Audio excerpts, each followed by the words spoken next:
तस्वीरों में भी देख पा रहे हैं किस तरह से इसरो के वैज्ञानिकों के बीच प्रधानमंत्री पहुंच चुके हैं और ये तमाम वैज्ञानिक आप देख सकते हैं इस प्रोजेक्ट से जुड़े हुए तमाम वैज्ञानिकों के बीच प्रधानमंत्री नरेंद्र मोदी। और जिस बात का जिक्र प्रधानमंत्री कर रहे थे कि उनका मन अभी सिर्फ और सिर्फ उन वैज्ञानिकों के बीच जाना है, उनसे मुलाकात करने का है, तो वो घड़ी आ गई है जब प्रधानमंत्री उन तमाम वैज्ञानिकों के बीच मौजूद हैं और फूलों का गुलदस्ता देकर इसरो के जो प्रमुख हैं डॉक्टर एस सोमनाथ, उन्होंने स्वागत किया प्रधानमंत्री का।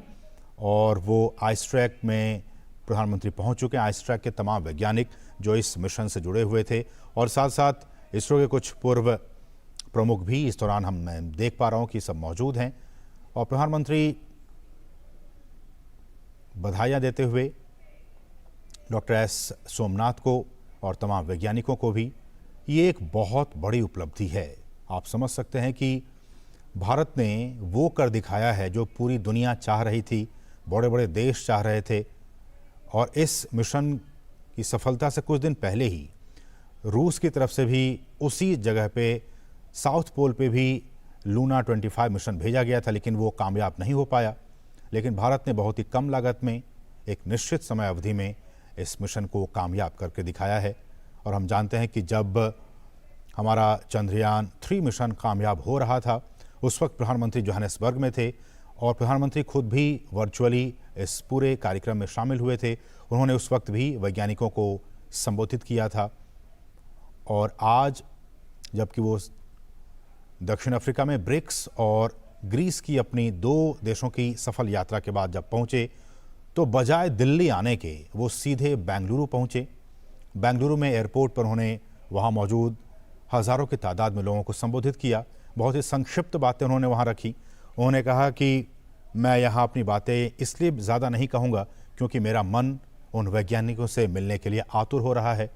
मैं वहाँ जाके उनसे मिलूँगा, उनसे बातें करूँगा, उनके अनुभवों को आत्मसात करूँगा, साझा करूँगा।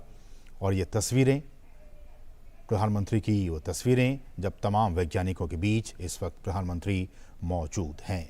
हम जानते हैं कि चंद्रयान 3 मिशन के ज़रिए भारत ने दुनिया में इतिहास रच दिया है और इस वक्त प्रधानमंत्री इसरो परिसर में स्थित जो टेलीमेट्री, ट्रैकिंग और कमांड नेटवर्क सेंटर है, इस वक्त प्रधानमंत्री वहां पे मौजूद हैं।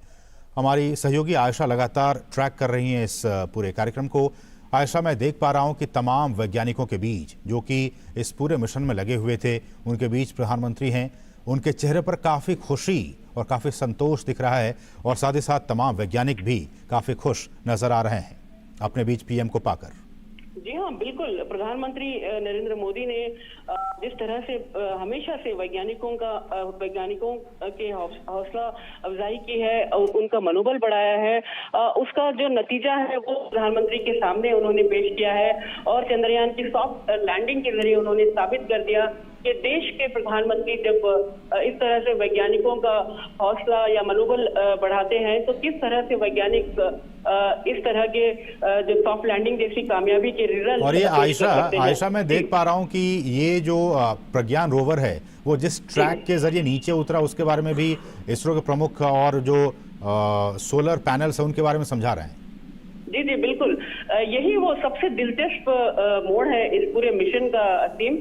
जब लैंडर विक्रम जब चांद की सतह पर उतरा और उसके 2.5 घंटे के बाद रोवर प्रज्ञान जो है इस रैंप से नीचे उतरता है और फिर चांद की सतह की सैर कर रहा है। देखिए, रोवर जो है इस समय चांद पर करीब 1 सेंटीमीटर प्रति सेकंड की रफ्तार से रेंगते हुए चल रहा है। ये मानकर ये कह सकते हैं कि उसकी जो धीमी चाल है वो करीब 500 मीटर तक चलेगा लैंडर के साथ संपर्क बना के रखते हुए। और खास बात ये भी है कि रोवर अब कुछ ही दूरी पर जाने के बाद वो लैंडर की तस्वीरें भी खींचेगा। देखिए, लैंडर की तस्वीर खींचने के लिए रोवर को आगे बढ़ना होगा और रोवर में जो पेलोड्स लगे हैं, ये तमाम पेलोड्स जो है विशेष एक्सपेरिमेंट भी तय करेंगे जिसके जरिए लूनर सरफेस और चांद पर जो भूकंप जैसी एक्टिविटीज है, सिस्मिक एक्टिविटीज कहलाती हैं, ये तमाम चीजें क्यों होती है, चांद के जो रहस्य हैं और जो चांद पर जो सॉइल है, जो मिट्टी है, इसका कॉम्पोजिशन क्या है, ये तमाम चीजें रोवर प्रज्ञान में लगे पेलोड्स के जरिए पता लगेगी। और जितने भी गहरे रहस्य हैं चांद पर, रोवर और विक्रम लैंडर मिलकर इस रहस्य से पर्दा उठाएंगे। और भारत के जो वैज्ञानिक हैं, इसरो के वैज्ञानिक, इस पूरे डेटा को एनालाइज करेंगे कि पूरे 14 दिन की ये स्टडी है। और 14 दिन के बाद चांद पर जो है एक दिन खत्म हो जाता है, धरती पर 14 दिन तो चांद का एक दिन होता है। तो 14 दिन तक वैज्ञानिक लगातार इस मिशन में डेटा जुटाते रहेंगे, एनालाइज करते रहेंगे। तो ये इस समय इसरो के वैज्ञानिक यही दिलचस्प हिस्सा जो इस मिशन का है, रैंप से कैसे प्रज्ञान को उतारा गया, कैसे प्रज्ञान तस्वीरें खींचकर भेजता रहा, और लैंडर विक्रम जो है उतरते ही, चांद की सतह पर उतरते ही पहली तस्वीरें भेजा था, जहां से वो जिस जगह पर वो उतरा था उसकी पहली तस्वीरें भेजा। खास बात ये भी है असीम कि विक्रम का नाम जो है इसरो के संस्थापक डॉक्टर विक्रम साराभाई के नाम पर रखा गया है। और आज डॉक्टर विक्रम साराभाई ने जो सपना देखा था भारत को स्पेस क्षेत्र में एक माइलस्टोन, एक ऊंचाई पर पहुंचाने की, वो इसरो के वैज्ञानिक आज इसे सफलतापूर्वक कर दिखा रहे हैं। और रही बात G20 की, जैसे कि हम बात कर रहे थे, प्रधानमंत्री नरेंद्र मोदी ने भारत की अध्यक्षता में G20 का जो मोटो है वसुधैव कुटुंबकम, उसको अंग्रेजी में अगर हम ट्रांसलेट करें तो वन अर्थ वन फैमिली, और इसके साथ वन स्पेस भी जोड़ दिया है।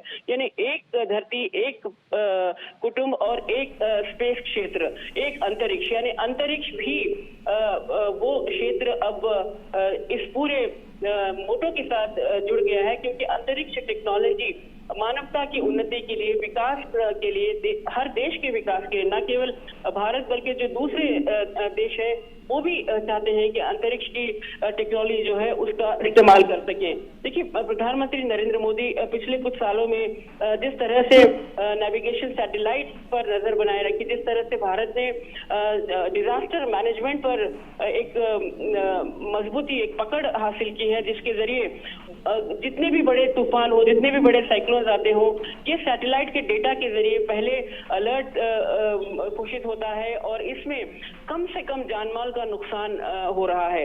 ये जो है पिछले 9 या 10 साल में हम अगर देखें तो इसरो ने इस टेक्नोलॉजी को, वेदर मॉनिटरिंग टेक्नोलॉजी और जो डिजास्टर वार्निंग की टेक्नोलॉजी है, इसको भरपूर डेवलप किया है, जो भारत ने दर्शाया है कि कैसे बिपरजॉय तूफान के दौरान भी कम से कम जानमाल का नुकसान हो, और टेक्नोलॉजी का इस्तेमाल करते हुए इस तरह के साइक्लोन, इस तरह के डिजास्टर से बचे।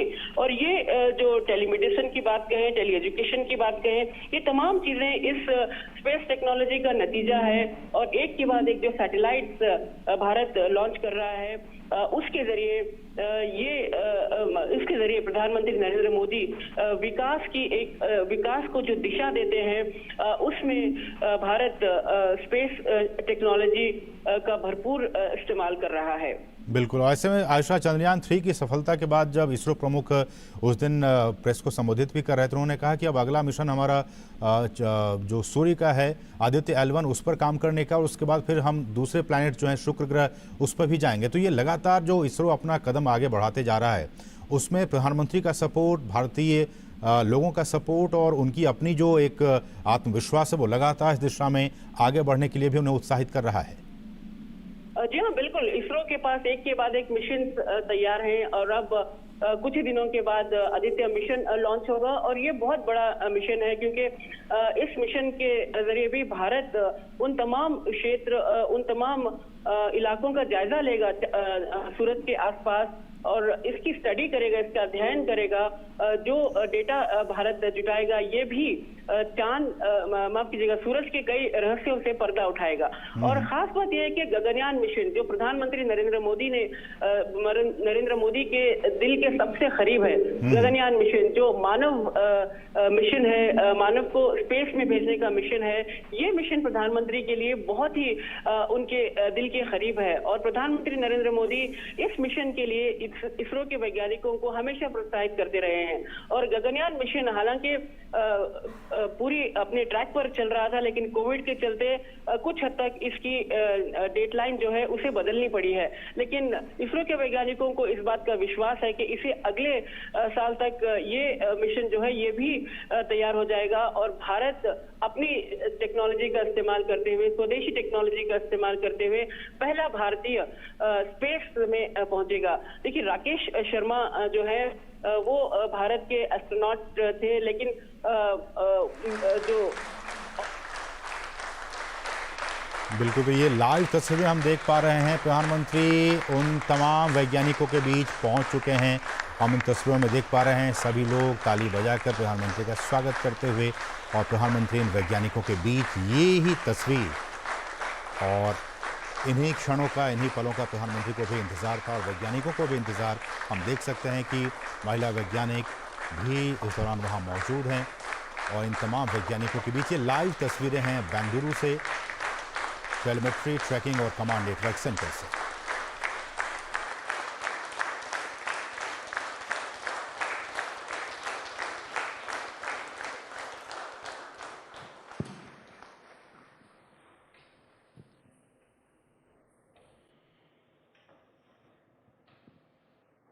आदरणीय प्रधानमंत्री जी, आपको सुस्वागतम। On 23rd of this month, August, we made history by landing on the moon. Chandrayaan-3 landed softly on the moon.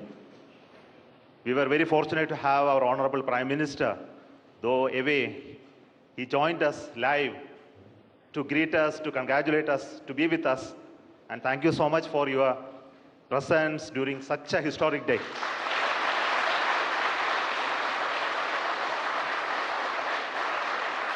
You promised us that you will come and meet us on that day, and you are here, and thank you so much for your gracious presence today amongst us. And today we look forward to your words of wisdom, your vision, your expectation from us, and for all those words we are at ears to you. Honorable प्रधानमंत्री जी, आपको मेरा स्वागत इसरो में, ये control centre में। Thank you sir.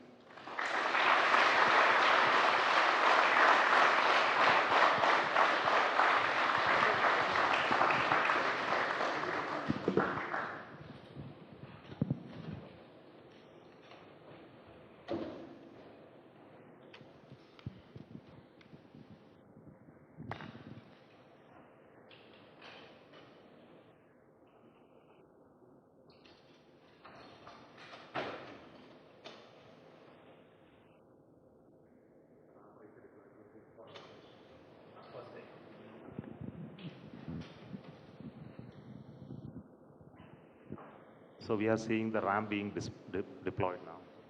This is animation. We'll see the real.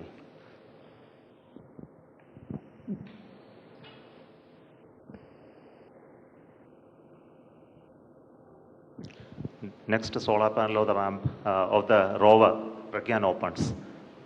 Then it establishes communication with the lander.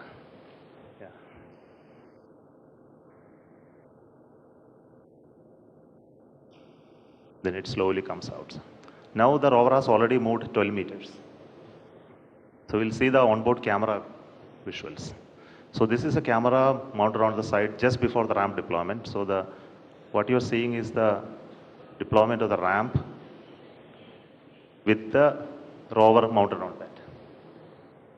The solar panel of the rover is deployed already, and it is getting released and moving towards moon, sir.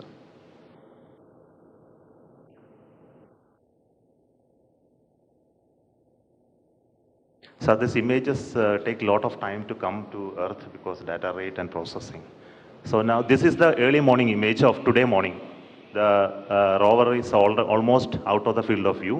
It will turn in the day today and look at the lander and take more pictures. Thank you.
नमस्कार friends.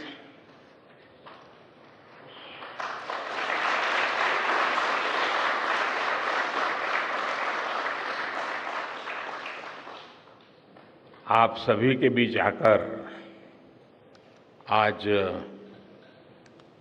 एक अलग ही खुशी महसूस कर रहा हूं। शायद ऐसी खुशी बहुत रेयर ओकेजन होते हैं जब तन मन खुशियों से भर गया हो। और व्यक्ति के जीवन में कई बार ऐसी घटनाएं घटती हैं कि वो बेसब्री हावी हो जाती है। इस बार मेरे साथ भी ऐसा ही हुआ है। इतनी बेसब्री,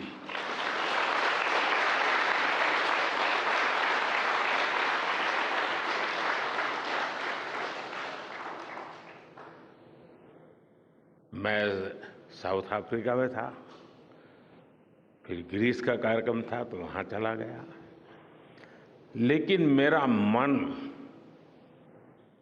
पूरी तरह आपके साथ ही लगा हुआ था।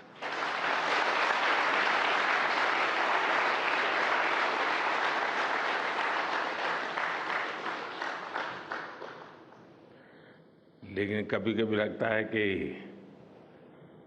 मैं आप लोगों के साथ अन्याय कर देता हूं। बेसब्री मेरी और मुसीबत आपकी। इतनी सवेरे सवेरे आप सभी को और इतना और टाइम, लेकिन बस मन कर रहा था जाऊं आपको नमन करूं। आपको दिक्कत हुई होगी, लेकिन मैं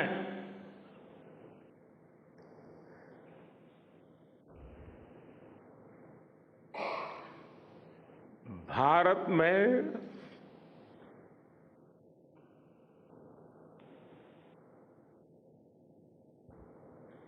आते ही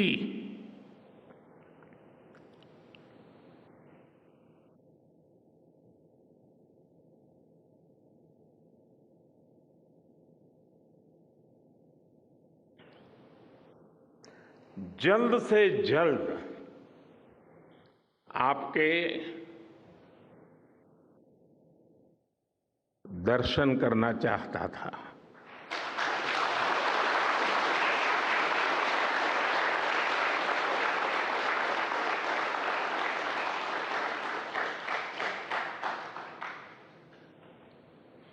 आप सबको सैल्यूट करना चाहता था।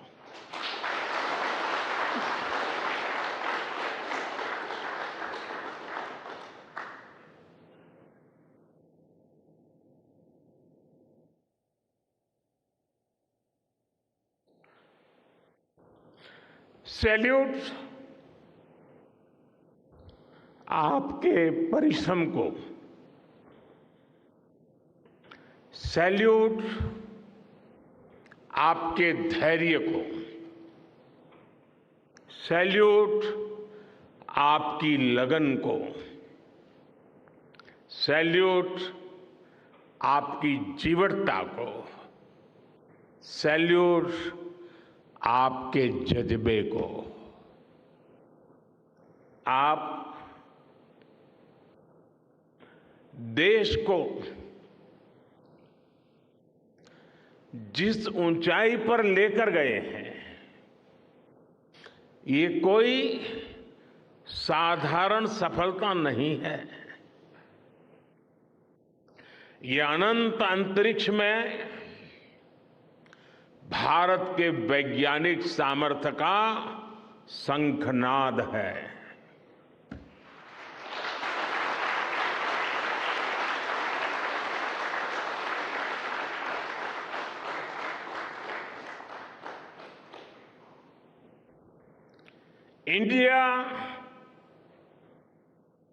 India is on the moon.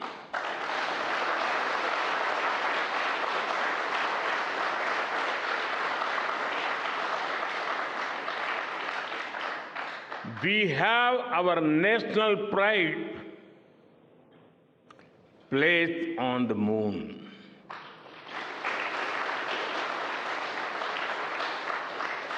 हम वहां पहुंचे जहां कोई नहीं पहुंचा था।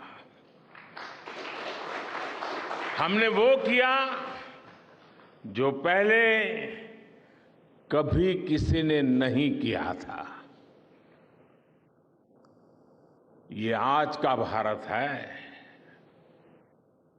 निर्भीक भारत, जुझारू भारत।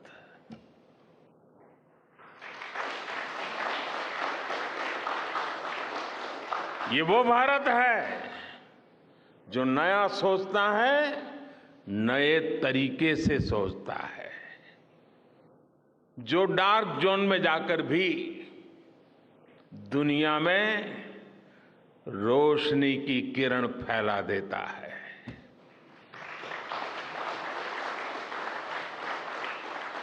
इक्कीसवीं सदी में यही भारत दुनिया की बड़ी बड़ी समस्याओं का समाधान करेगा। मेरी आंखों के सामने 23 अगस्त का वो दिन, वो एक एक सेकंड बार बार घूम रहा है। जब टचडाउन कंफर्म हुआ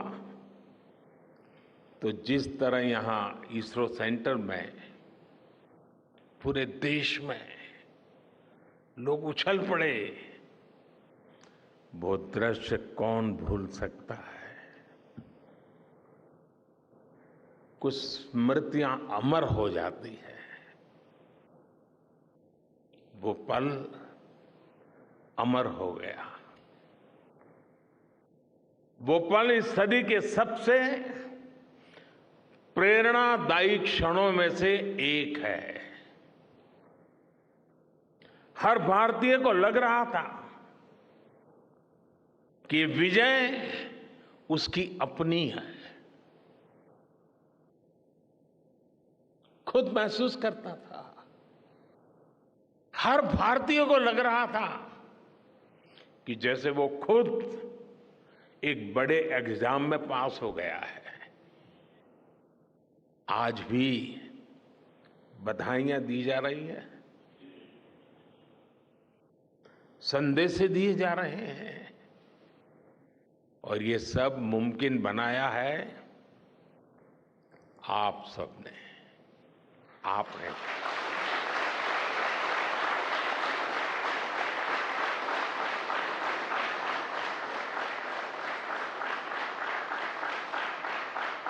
देश के मेरे वैज्ञानिकों ने ये मुमकिन बनाया है। मैं आप सबका जितना गुणगान करूं वो कम है। मैं आपकी जितनी सराहना करूं वो कम है। साथियों, मैंने वो फोटो देखी जिसमें हमारे मून लैंडर ने अंगद की तरह चंद्रमा पर मजबूती से अपना पैर जमाया हुआ है।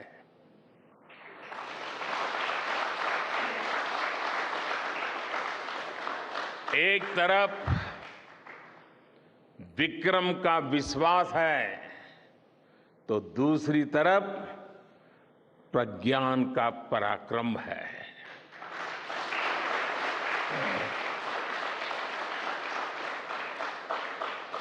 हमारा प्रज्ञान लगातार चंद्रमा पर अपने पद चिन्ह छोड़ रहा है।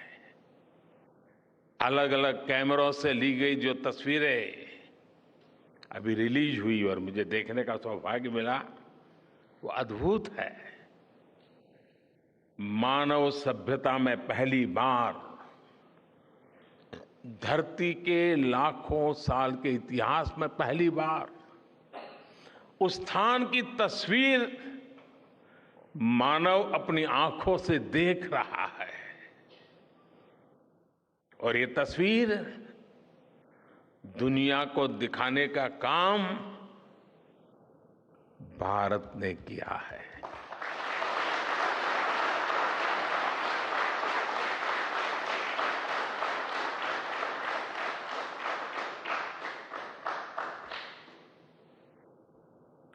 आप सभी वैज्ञानिकों ने किया है। आज पूरी दुनिया भारत की साइंटिफिक स्पिरिट का,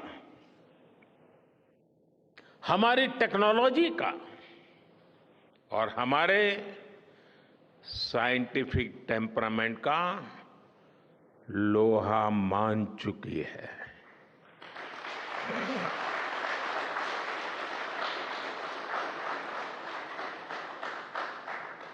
चंद्रयान महाअभियान सिर्फ भारत की नहीं बल्कि पूरी मानवता की सफलता है।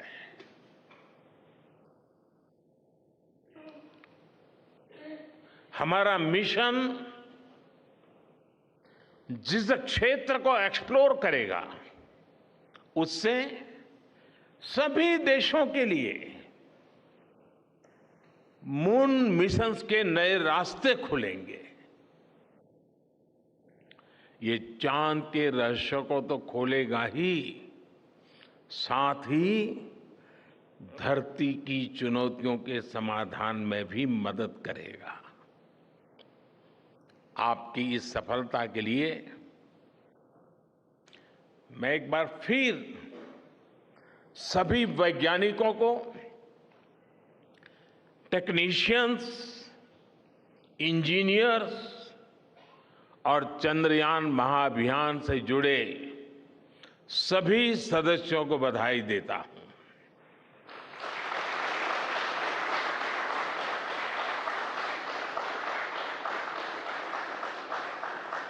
मेरे परिवारजनों, आप जानते हैं कि स्पेस मिशंस के टच डाउन पॉइंट को एक नाम दिए जाने की वैज्ञानिक परंपरा है। चंद्रमा के जिस हिस्से पर हमारा चंद्रयान उतरा है, भारत ने उस स्थान के भी नामकरण का फैसला लिया है।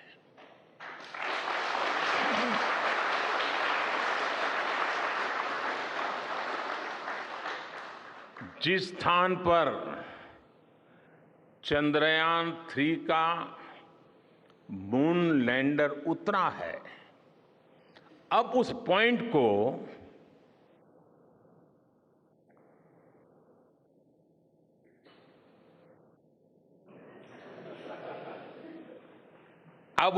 को शिव शक्ति के नाम से जाना जाएगा।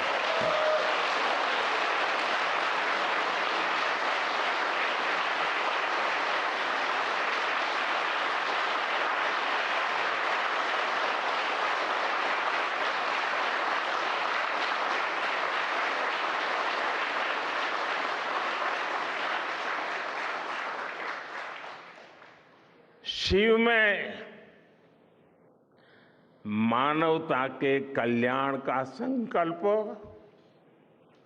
समाहित है और शक्ति से हमें उन संकल्पों को पूरा करने का सामर्थ्य मिलता है। चंद्रमा का शिव शक्ति पॉइंट हिमालय से कन्याकुमारी से जुड़े होने का बोध कराता है।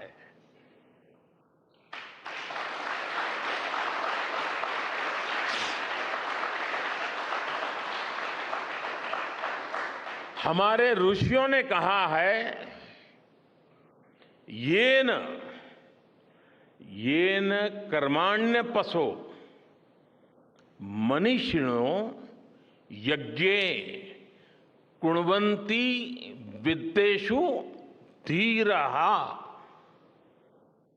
यत्पूर्व यक्षमन्तः प्रजानां तन्मे मनः शिव संकल्पम अस्तु। अर्थात जिस मन से हम कर्तव्य कर्म करते हैं, विचार और विज्ञान को गति देते हैं और जो सबके भीतर मौजूद है, वो मन शुभ और कल्याणकारी संकल्पों से जुड़े।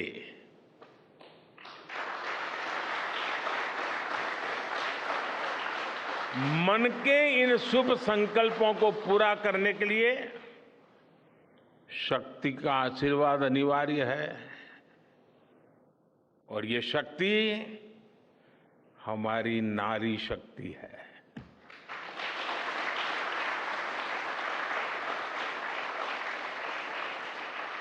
हमारी माताएं बहनें हैं। हमारे यहां कहा गया है, सृष्टि स्थिति विनाशानां शक्ति भूते सनातनी।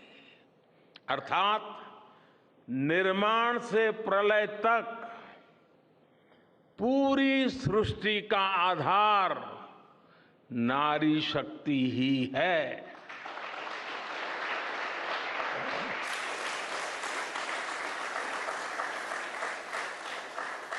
आप सबने देखा है, चंद्रयान 3 में देश ने, हमारी महिला वैज्ञानिकों ने, देश की नारी शक्ति ने कितनी बड़ी भूमिका निभाई है। चंद्रमा का शिव शक्ति पॉइंट सदियों तक भारत के इस वैज्ञानिक और दार्शनिक चिंतन का साक्षी बनेगा।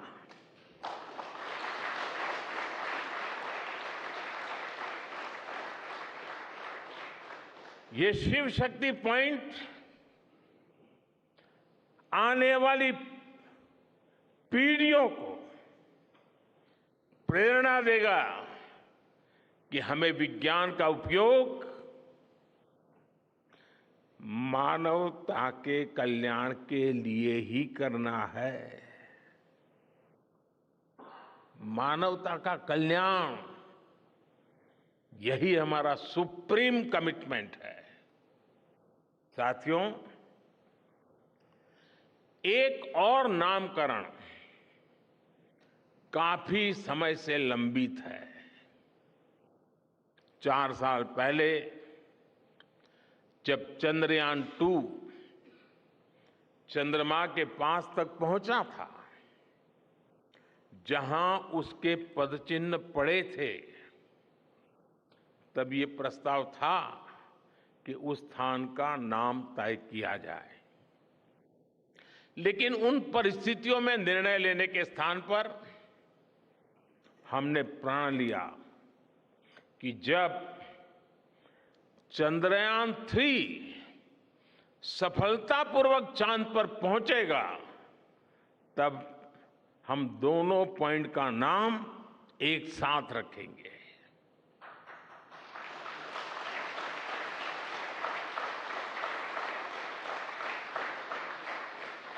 और आज मुझे लगता है कि जब हर घर तिरंगा है, जब हर मन तिरंगा है और चांद पर भी तिरंगा है, तो तिरंगा के सिवाय चंद्रयान-2 से जुड़े उस स्थान को और क्या नाम दिया जा सकता है।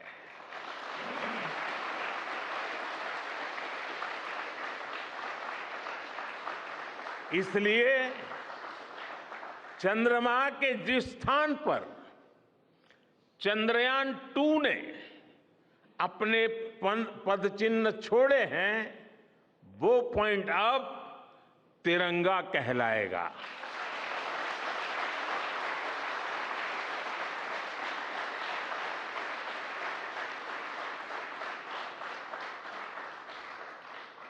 ये तिरंगा पॉइंट भारत के हर प्रयास की प्रेरणा बनेगा।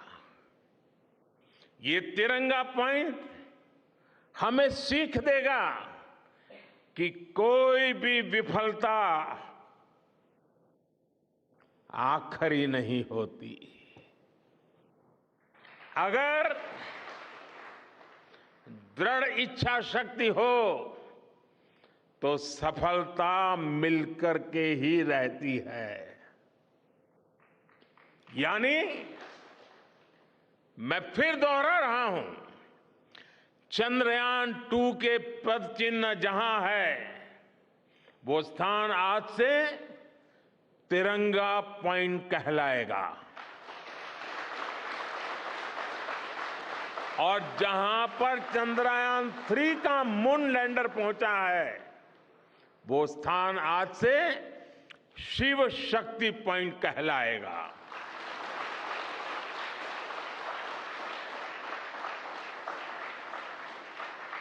साथियों, आज भारत दुनिया का चौथा ऐसा देश बन चुका है जिसने चंद्रमा की सतह को छुआ है। ये सफलता तब और अधिक बड़ी हो जाती है जब हम ये देखते हैं कि भारत ने अपनी यात्रा कहां से शुरू की थी। एक समय था जब भारत के पास जरूरी तकनीक नहीं थी, सहयोग भी नहीं था। हमारी गिनती थर्ड वर्ल्ड यानी थर्ड रॉ में खड़े देशों में होती थी। थर्ड वर्ल्ड थर्ड रॉ में खड़े हुए लोगों में होती थी।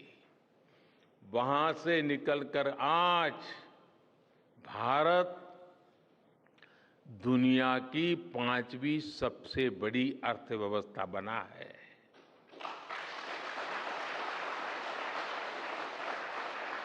आज ट्रेड से लेकर टेक्नोलॉजी तक भारत की गिनती पहली पंक्ति यानी फर्स्ट रॉ में खड़े देशों में हो रही है। यानी थर्ड रो से फर्स्ट रो तक इस यात्रा में इसरो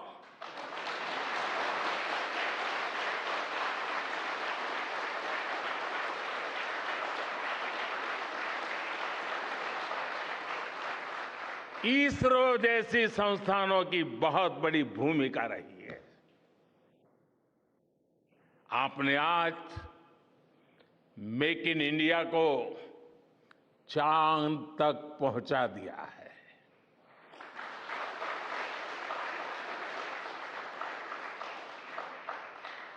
मेरे परिवारजनों, मैं आज आपके बीच आकर विशेष तौर पर देशवासियों को आपकी मेहनत के बारे में बताना चाहता हूं।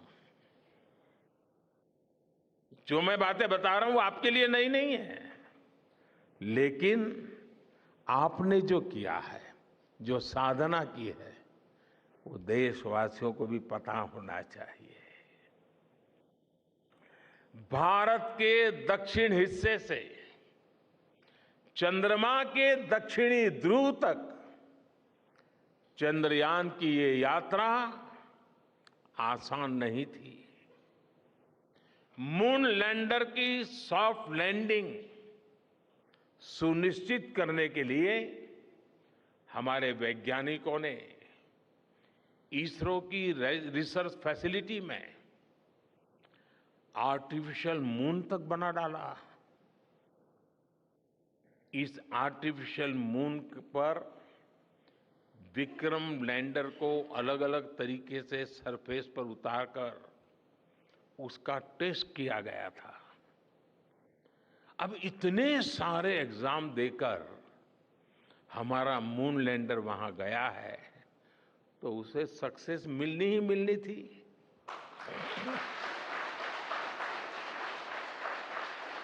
साथियों, आज जब मैं देखता हूं कि भारत की युवा पीढ़ी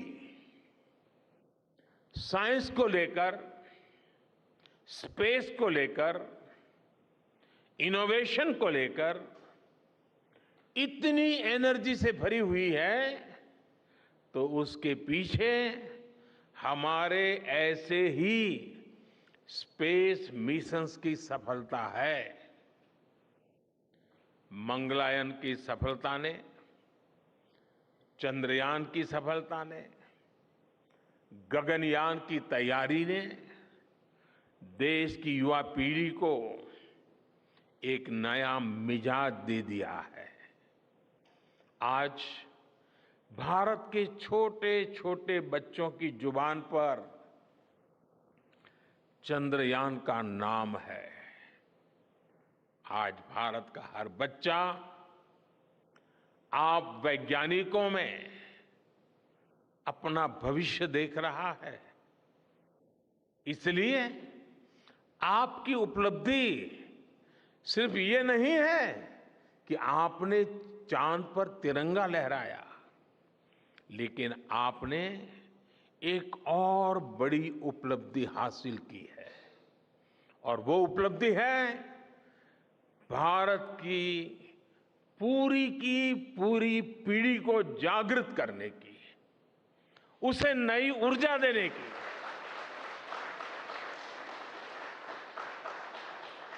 आपने एक पूरी पीढ़ी पर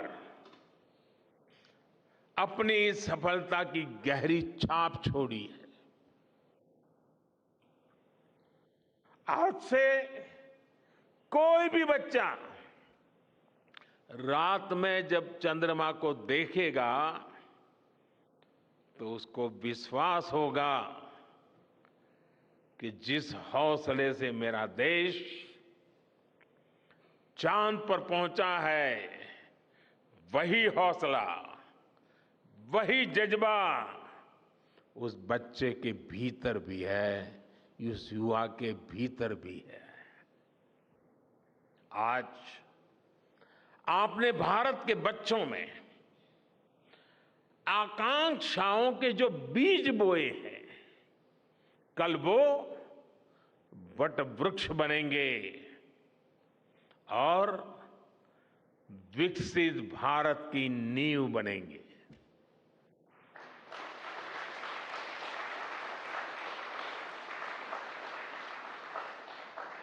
हमारी युवा पीढ़ी को निरंतर प्रेरणा मिलती रहे, इसके लिए एक और निर्णय लिया गया है। 23 अगस्त को जब भारत ने चंद्रमा पर तिरंगा फहराया, उस दिन को अब हिंदुस्तान नेशनल स्पेस डे के रूप में मनाया जाएगा।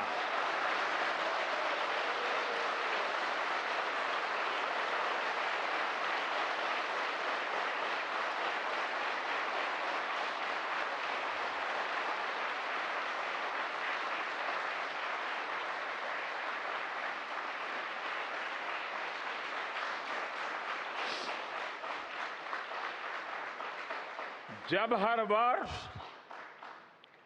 National space day science, technology और इनोवेशन की स्पिरिट को सेलिब्रेट करेगा, हमें हमेशा हमेशा के लिए प्रेरित करता रहेगा।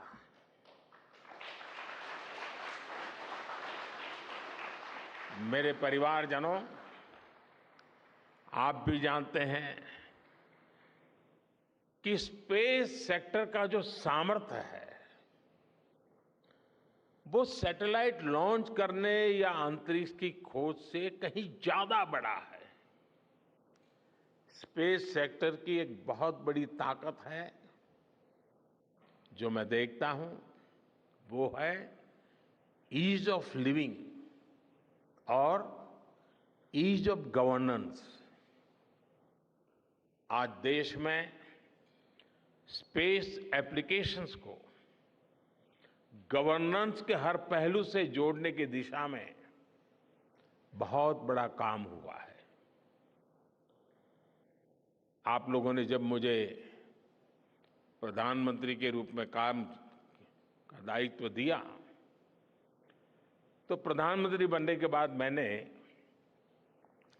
भारत सरकार के जॉइंट सेक्रेटरी लेवल के ऑफिसर्स की स्पेस साइंटिस्ट के साथ एक वर्कशॉप करवाई थी और इसका मकसद ये था कि गवर्नेंस में, शासन व्यवस्था में ट्रांसपेरेंसी लाने में स्पेस सेक्टर की ताकत का ज्यादा से ज्यादा इस्तेमाल कैसे करें। तब किरण जी शायद हम लोगों के साथ काम करते थे। इसी का नतीजा था जब देश ने स्वच्छ भारत अभियान शुरू किया, शौचालयों का निर्माण शुरू किया, करोड़ों घरों को बनाने का अभियान चलाया। तो इन सब के मॉनिटरिंग के लिए, उसकी प्रगति के लिए स्पेस साइंस ने बहुत मदद की। आज देश में दूर दराज के इलाके में एजुकेशन, कम्युनिकेशन और हेल्थ सर्विसेज पहुंचाने में स्पेस सेक्टर की बहुत बड़ी भूमिका है। इन दिनों आजादी के अमृत महोत्सव के निमित्त जो जिले जिले में अमृत सरोवर बन रहे हैं, उसका भी टैगिंग, उसके भी मॉनिटरिंग स्पेस के द्वारा ही हो रही है। बिना स्पेस टेक्नोलॉजी के हम टेलीमेडिसिन और टेली एजुकेशन की कल्पना तक नहीं कर सकते। स्पेस साइंस ने देश के रिसोर्सेज के ऑप्टिमम यूटिलाइजेशन में भी बहुत मदद की है। हमारे देश के एग्रीकल्चर सेक्टर को ताकत देने में, मौसम का अनुमान लगाने में स्पेस सेक्टर जो मदद करता है वो देश का हर किसान जानता है। आज वो देख लेता है अपने मोबाइल पर अगले सप्ताह मौसम का क्या हाल है। देश के करोड़ों मछुआरों को आज नाविक सिस्टम से जो सटीक जानकारी मिल रही है वो भी आप ही की देन है।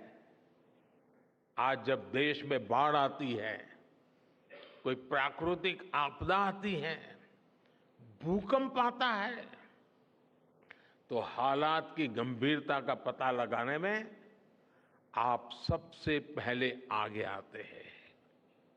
जब साइक्लोन आता है तो हमारी सैटेलाइट्स उसका सारा रूट बताती हैं, सारी टाइमिंग बताती हैं और लोगों की जान भी बचती है, संपत्ति भी बचती है।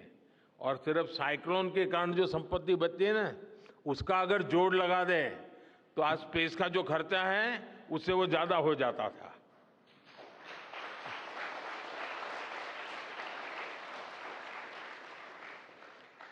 हमारे PM Gatishakti national master plan का आधार भी स्पेस टेक्नोलॉजी ही है। और आज दुनिया भारत के इस गतिशक्ति प्लेटफॉर्म का अध्ययन कर रही है कि प्लानिंग और मैनेजमेंट में ये प्लेटफॉर्म कितना उपयोगी हो सकता है। इससे प्रोजेक्ट्स की प्लानिंग, एजुकेशन और मॉनिटरिंग में काफी मदद मिल रही है। समय के साथ बढ़ता हुआ स्पेस एप्लीकेशन का ये दायरा हमारे युवाओं के लिए अपॉर्चुनिटीज भी बढ़ा रहा है, अवसर बढ़ा रहा है। और इसलिए आज मैं एक सुझाव भी देना चाहता हूं और मैं चाहूंगा कि आपके यहां से जो रिटायर्ड लोग हैं वे इसमें काफी मदद कर सकते हैं।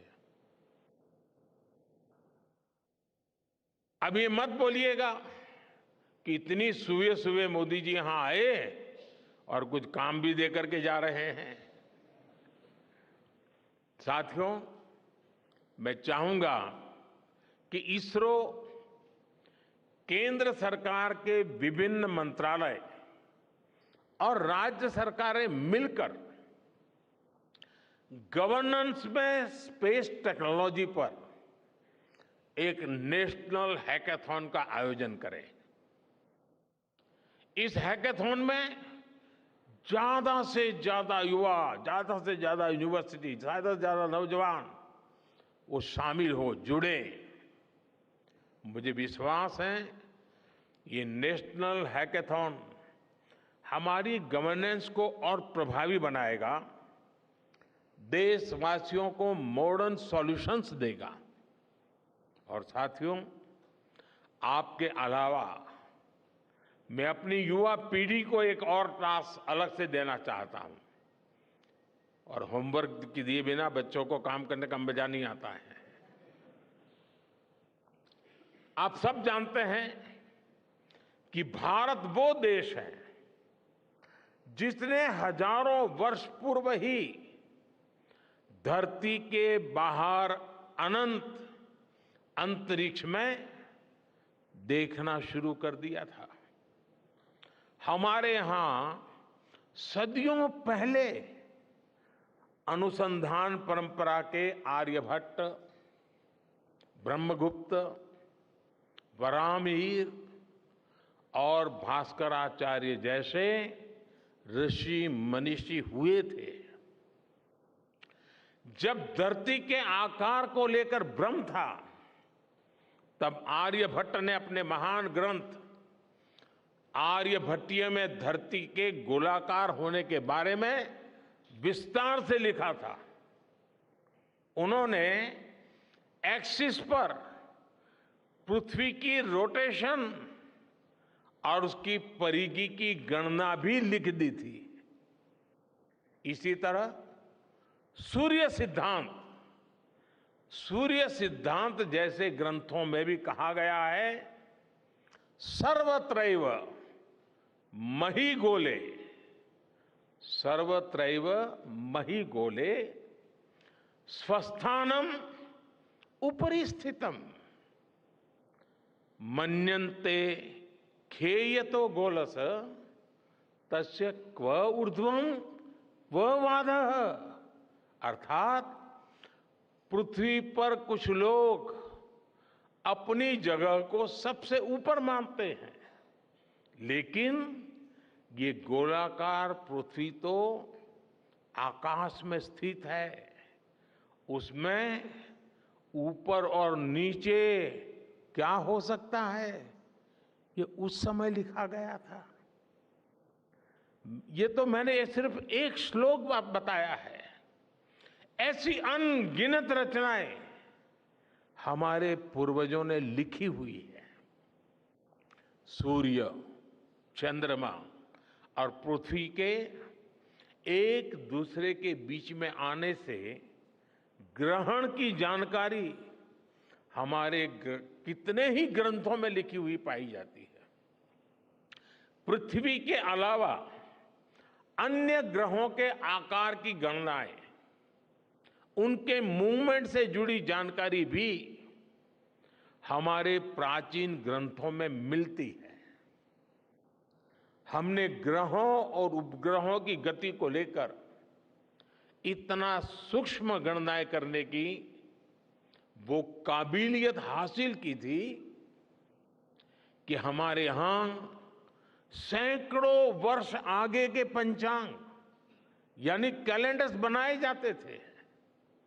इसलिए मैं इससे जुड़ा एक टास्क अपनी नई पीढ़ी को देना चाहता हूं, स्कूल कॉलेज के बच्चों को देना चाहता हूं। मैं चाहता हूं कि भारत के शास्त्रों में जो खगोलीय सूत्र है, उन्हें साइंटिफिकली प्रूव करने के लिए, नए सिरे से उनके अध्ययन के लिए नई पीढ़ी आगे आए।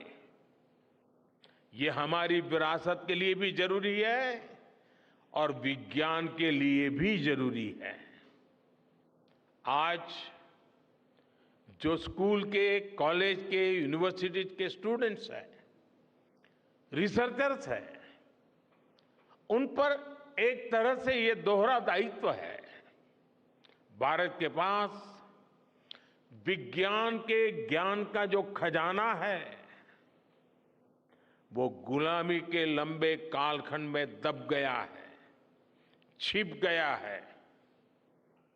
आजादी के इस अमृत काल में हमें इस खजाने को भी खंगालना है, उस पर रिसर्च करनी है और दुनिया को भी बताना है। दूसरा दायित्व ये कि हमारी युवा पीढ़ी को आज के आधुनिक विज्ञान, आधुनिक टेक्नोलॉजी को नए आयाम देने हैं। समंदर की गहराइयों से लेकर आसमान की ऊंचाई तक, आसमान की ऊंचाई से लेकर अंतरिक्ष की गहराई तक आपके लिए करने के लिए बहुत कुछ है। आप डीप अर्थ को भी देखिए और साथ ही डीप सी को भी एक्सप्लोर करिए। आप नेक्स्ट जनरेशन कंप्यूटर बनाइए और साथ ही जेनेटिक इंजीनियरिंग में भी अपना सिक्का जमाइए। भारत में आपके लिए नई संभावनाओं के द्वार लगातार खुल रहे हैं। 21वीं सदी के इस कालखंड में जो देश साइंस और टेक्नोलॉजी में बढ़त बना ले जाएगा, वो देश सबसे आगे बढ़ जाएगा।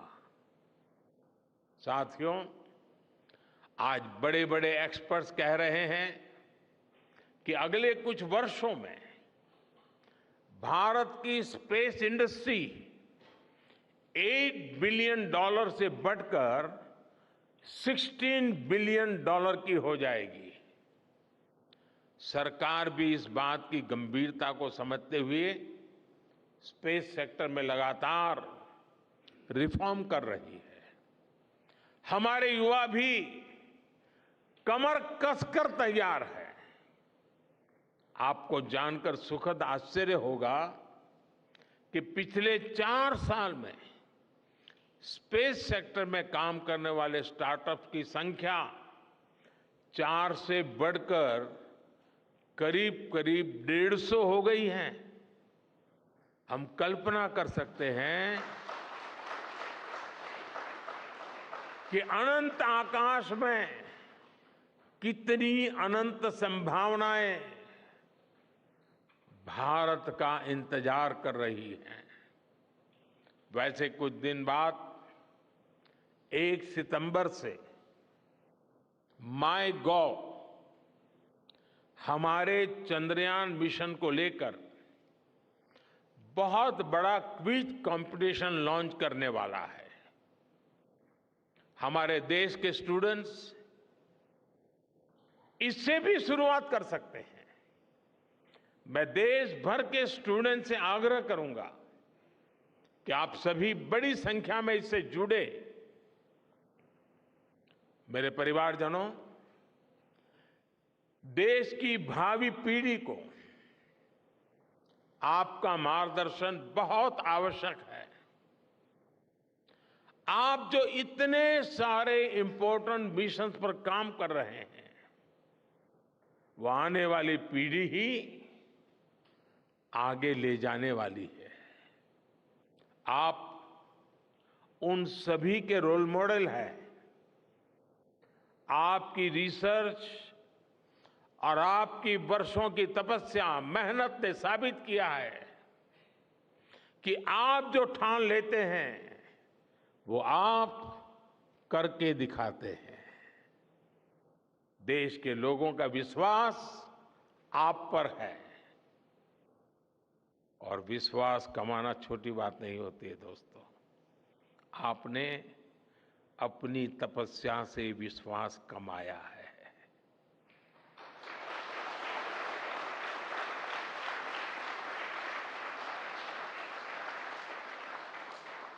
देश के लोगों का आशीर्वाद आप पर है।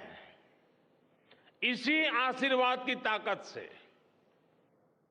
देश के प्रति इसी समर्पण भाव से भारत साइंस एंड टेक्नोलॉजी में ग्लोबल लीडर बनेगा।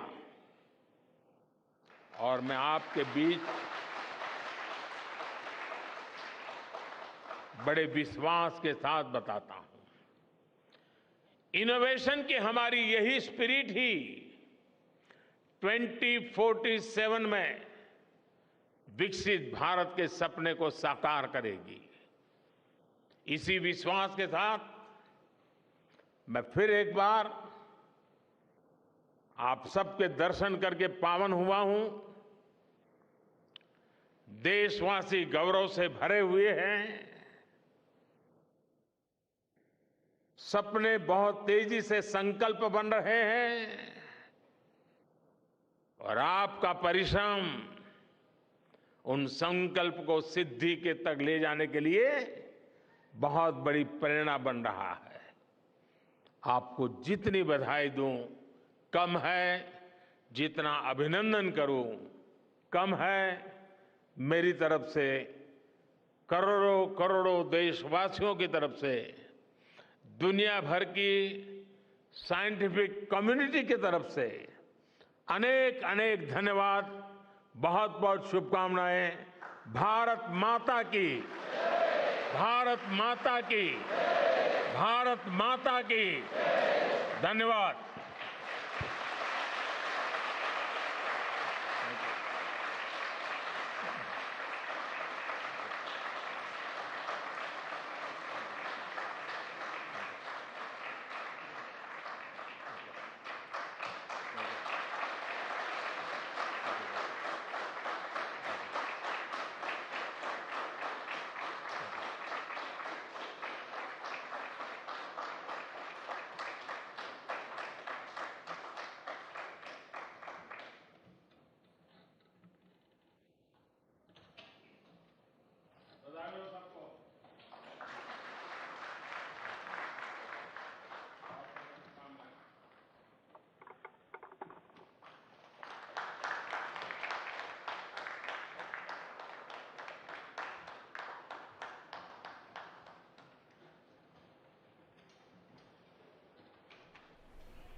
तो अपने उद्बोधन में यहाँ प्रधानमंत्री नरेंद्र मोदी ने कई ऐसी खास बातों का जिक्र किया है और सबसे महत्वपूर्ण जिसका उन्होंने जिक्र किया, जहाँ पे चंद्रयान 3 का जो लैंडर, उस पॉइंट का उन्होंने नाम दिया है। उन्होंने बताया कि इस तरह की प्रथा है, उसका नाम दिया गया है शिव शक्ति पॉइंट। और यहाँ से अब